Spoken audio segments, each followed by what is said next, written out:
Genesis dog, Genesis dog, Genesis dog, Genesis dog, Genesis dog, Genesis dog. What Nintendo cats?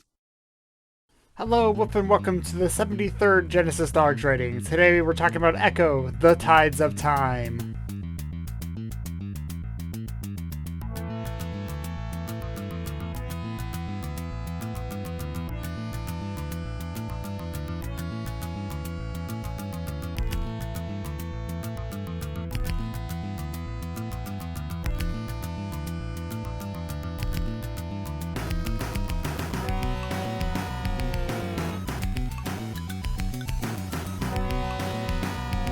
And for the dog category, the same as Ecco the Dolphin. You're a dolphin, and you get honorary dog points for being a dolphin, and it's feral dolphin, so it's just a dolphin.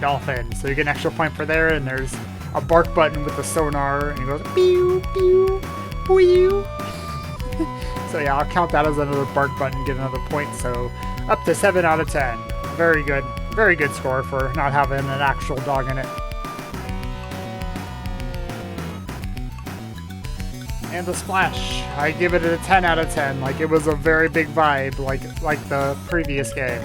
Like, there's dolphins, they jump out of the water, and it has like the vibe music. It has some demos showing the gameplay and stuff, and then it goes into like this space scene with all the galaxies flying by, and it shows like the epilogue, shows the story, not the epilogue, the prologue, what happened in the previous game, like the dolphin like went up and defeated the Vortex Queen, and then she followed him down to Earth, and like, uh-oh, what's going on now? But I really liked the little prologue scene. That was really nice. That's what bumped it up to 10 out of 10 for me. Like, the whole game was already really good, then that just kind of pushed it up over the edge. I liked it a lot. And the music, just like the other Dolphin game, this is a very good soundtrack too. It's a different vibe than the previous game, but it is still a vibe nonetheless. Like, I really enjoyed a lot of the music, like the rocking tuba Medusa, like the somber eerie, like Moray Abyss, which I probably play right now because it might be my favorite song of the game. Like, the time travel theme is still in the game, which I really like too, so that might also be a favorite. There's just a lot of good music in the game, and it really gets me going for the dolphiny. Yeah. And the bosses, 8 out of 10. Just like the previous game, had some pretty good bosses. Like, it actually had more bosses. Like the Tuba Medusa, where you had to avoid the giant jellyfish, or the Moray Abyss, where it has like this eel in a giant seashell that attacks you and stuff, and it's really cool. Then the Orbitron, the globe holder, where you have to beat up a giant orb till it bursts more orbs. And then the final boss was just kind of strange, honestly, but it was pretty interesting. Like, she tries to suck you in, and you have to blast her, and it's neat. It's neat. I liked it. But yeah, the bosses were pretty good. Like, not like the greatest thing ever, but still pretty great.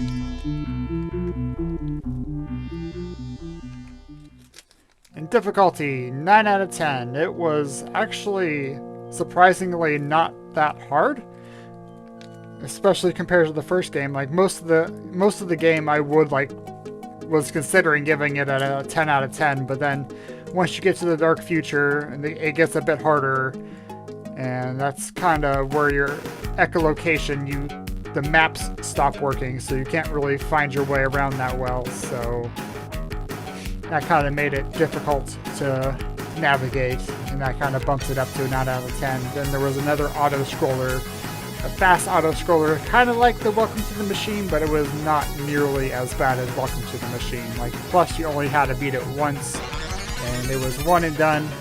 Good job. Don't have to come back to it. I guess there's also the Sky Tubes, but that wasn't nearly as bad, but there's also a hard mode you can play on, so I'll probably return to that later if you want the classic Ecco the Dolphin difficulty for your game. Would be in hard mode.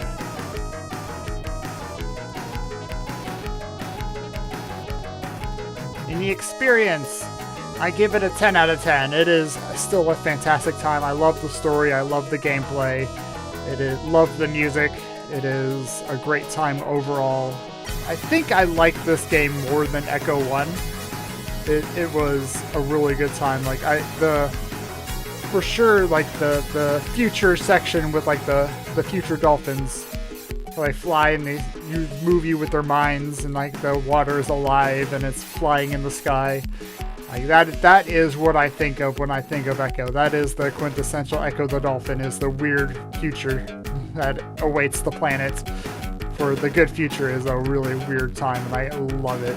I love the direction they went. Like, it is probably my favorite thing in the series, and I'm glad like in the future, the next game, Defenders of the Future, I'm glad they reprised it, and it is a great time there too.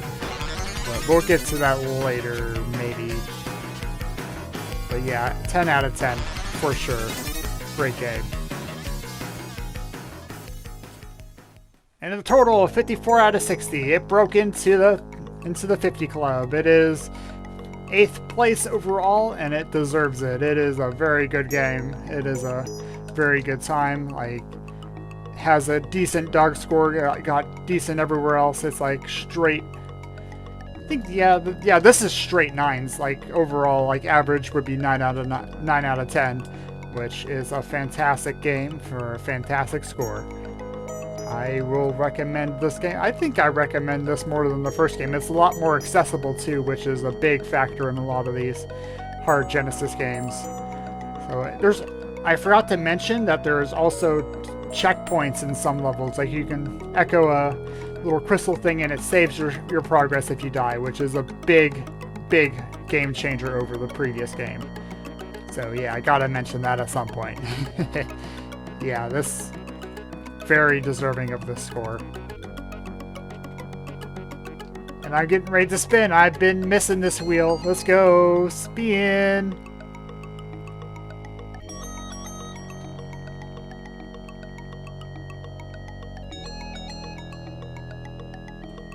Tetris! And coming up next, Tetris. I think it was kind of unofficial. It was like based on the Sega like arcade Tetris, which was then made for the console, but then it wasn't really ever licensed by Tetris, so Tetris didn't allow it to happen. So they had to recall a lot of cartridges or something. At least that's what I remember of the story. So it is kind of jank, it's kind of bootleg. It is a time for sure. I'm going to be interested in how it does it, but that will be for later. In the Wheel of Games, current letter is T, so every game on the wheel starts with the letter T. If you want to help support the channel, it's coffee.com/GenesisDogs. $1 increases the wedge size of any game on the wheel. Makes it easier to land on, like Tecmo Super Baseball is. $5, you can add any game, Sega Genesis, Sega Mega Drive, that starts with the letter T to the GameCube, like Truxton or the Chaos Engine. Or $10, you can add any Sega Genesis, Sega Mega Drive game to the GameCube, and I will play it after our GameCube gets through. There's kind of quite a bit of games on there right now, but it'll get put on there, and I will play it when we get to it. So yeah. And the Game 80 vote is going on. You can vote on the video on my channel, the Game 80 vote in the comments, or you can vote in the comments of this game if you haven't voted yet. You get 2 votes. You can vote for the same game twice to have better odds of landing on it, or you can vote for 2 different games, and we'll see where that leads us, and we'll take all the votes, all the games, and throw them on a big old wheel and see what happens when we spin it.